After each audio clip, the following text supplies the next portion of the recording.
Namaskaram. Welcome to the special episode of Energy Talk with EMC, Aravina Urjambagaram. To begin with, could you briefly introduce WRI India's work in Kerala and the broad areas you are engaged in? WRI India is an independent knowledge organization that provides objective information and practical proposals to foster environmentally sound and socially equitable development. As an independent knowledge organization, we leverage our data and expertise to catalyze change across systems like food, land, water, energy, and cities. In the energy sector, WRI India has been working closely with Kerala's state agencies, utilities, and local governments to support the clean energy transition in a structured and evidence based way. Our work spans energy efficiency, renewable energy integration, sustainable cooling, and building decarbonization. We engage across cities as well as local self government bodies to ensure that solutions are not only policy relevant but also implementable on the ground. A key part of our approach has been working with institutions to strengthen data systems, planning frameworks, and capacity so that transition efforts can be scaled effectively. What have been WRI India's key interventions in Kerala building and local government space? How do local governments fit into this transition in Kerala? Had it been helpful? One of our major areas of work has been developing net zero carbon building roadmaps for Kochi and Thiruvananthapuram municipal corporations. And in Kochi, the focus was on identifying foundational enablers like building energy data systems, benchmarking frameworks, and strengthening the implementation of the Energy Conservation Building Code or ECBC. In Thiruvananthapuram, through a largely stakeholder led process, we expanded the scope of the roadmap to include climate resilience, particularly addressing heat stress and solutions to ensure that buildings remain safe and livable under extreme heat conditions. Recommendations also included action on low carbon materials, green procurement systems, and moving towards a circular construction economy through reconstruction rather than demolition. And as we all know, in Kerala, local governments play a very key role in the state's energy transition because they are both service providers and implementation agencies. We work with 92 local bodies to assess the potential for rooftop solar and energy efficiency improvements in public buildings. And following our efforts to build capacity and engaging with government institutions, many panchayats are now taking steps towards installing solar rooftops. However, the challenge lies in scaling these efforts. This requires strong financial mechanisms, technical capacity building, and better coordination between local governments and state level agencies. Let us now look at Kerala's broad preparedness for energy transition. How would you describe Kerala's overall readiness for energy transition? What are some of the key gaps Kerala needs to address going forward? Under the Energy Transition Preparedness Initiative, we see Kerala as a relatively strong in the institutional readiness part of it. Agencies like EMC Kerala and ANERT have provided a solid foundation for implementing clean energy policies. The state has also been proactive in the areas of energy efficient appliances promotion, green building incentives, and it has also taken the distinction of being one of the early adopters of the newly launched ECSBC or the Energy Conservation and Sustainable Building Code of 2024, which is a positive step. Kerala has built strong vertical and horizontal institutional coordination in these areas. However, we note that while policy intent is strong, the challenge lies in execution. So, monitoring systems, especially for building energy performance, are still evolving. And this is where significant improvement is needed. The most important gap that we have found is in the area of demand side management.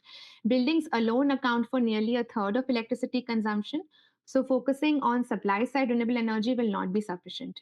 The implementation of ECBC and ESCBC needs to be strengthened, along with better tracking systems to ensure compliance. In public buildings, for example, there are energy audits being conducted, but the follow through on recommendations is often limited. Kerala also needs stronger data systems and and more integrated planning approaches so that energy efficiency becomes a core part of decision making rather than an add on. Similar to public buildings, the other sector that needs to be focused on is affordable housing. This is especially relevant for Kerala because heat stress is becoming a serious concern. In fact, in one of our field level surveys that we conducted, we found that there are houses relying only on fans for thermal comfort and none of them being energy efficient BLDC fans. Also, green buildings and passive architectural features are also not considered in affordable housing, as ensuring safe housing is the only vision of affordable housing schemes. In Kerala, WRI India provided support to the LIFE mission for developing guidelines for thermal comfort.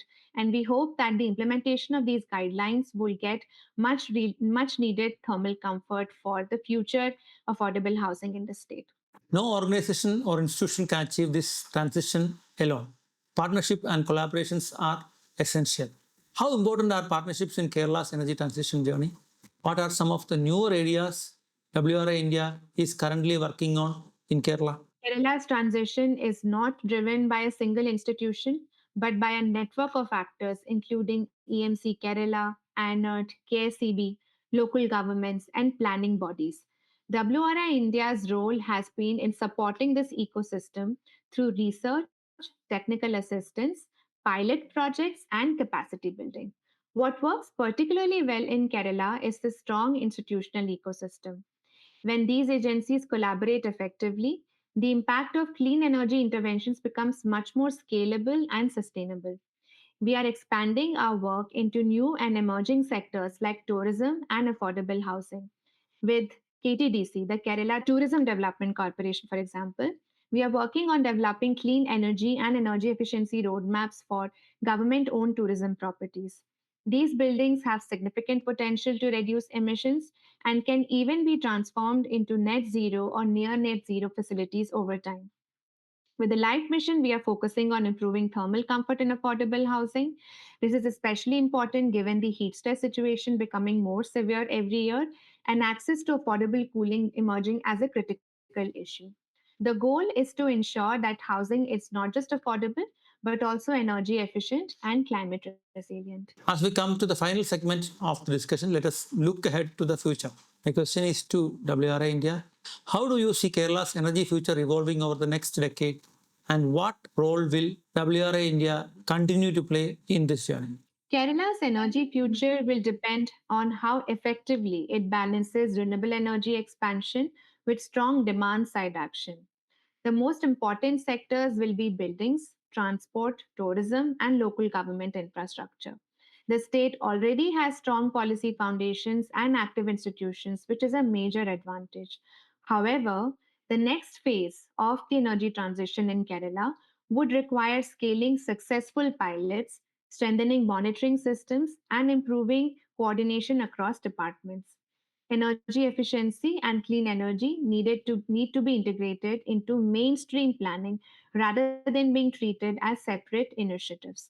WRI India will continue to support Kerala through targeted work in buildings, cooling, EV integration, and local government systems.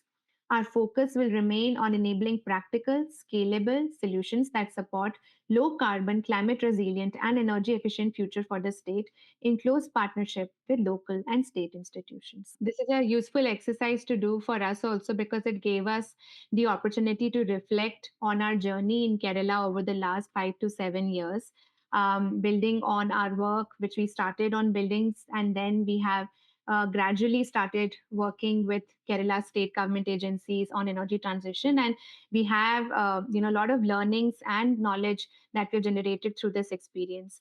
And we will continue to support the state in its energy transition journey going forward. Thank you. Nani, thank you to all. Namaskaram. Subscribe to the Energy Management Center Kerala YouTube channel for more innovative, insightful, and informative sessions on energy, sustainability, and climate action. Stay connected and be part of the journey towards a greener future.